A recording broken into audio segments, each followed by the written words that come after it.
ఉగాది పండగ దినాన్ని పురస్కరించుకొని నెటిజన్లు తెలుగుదేశం పార్టీపై ఒక ట్రోలింగ్ అనేది చేస్తున్నారు.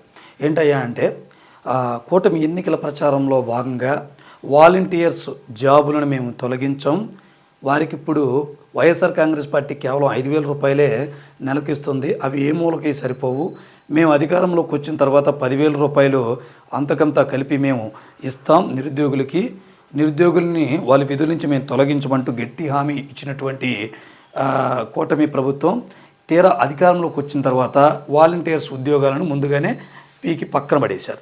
సో దీంతో నిన్న ఉగాది పండుగ దినాన్ని పురస్కరించుకొని మంత్రి నిమ్మల రామానాయుడు ఎలక్షన్ క్యాంపెయిన్లో మాట్లాడినటువంటి వీడియోని నెటిజన్లు అయితే ప్రస్తుతం ట్రోల్ చేస్తున్నారు.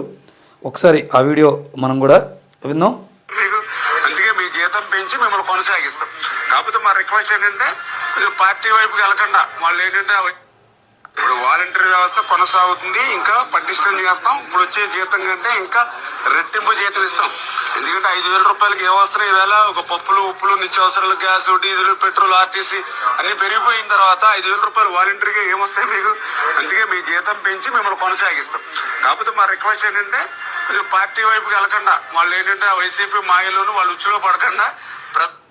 చూసారా, మా డ్రామాల మంత్రికి అంటే నిమ్మల రామానాయుడు గారికి వాలంటీర్లందరి తరపున ఉగాది శుభాకాంక్షలు అంటూ ఈ వీడియో అయితే ట్రోల్ చేస్తున్నారన్నమాట. మొత్తానికి ప్రభుత్వం వారికి ఇచ్చినటువంటి హామీని అయితే నెరవేర్చాలి. వాలంటీర్స్ని అందరిని కూడా మళ్ళీ ఉద్యోగంలోకి తీసుకొని వారికి 10,000 రూపాయలు ఇవ్వాలంటూ డిమాండ్ అయితే చేస్తున్నారు వాలంటీర్ల సంఘ నాయకులు.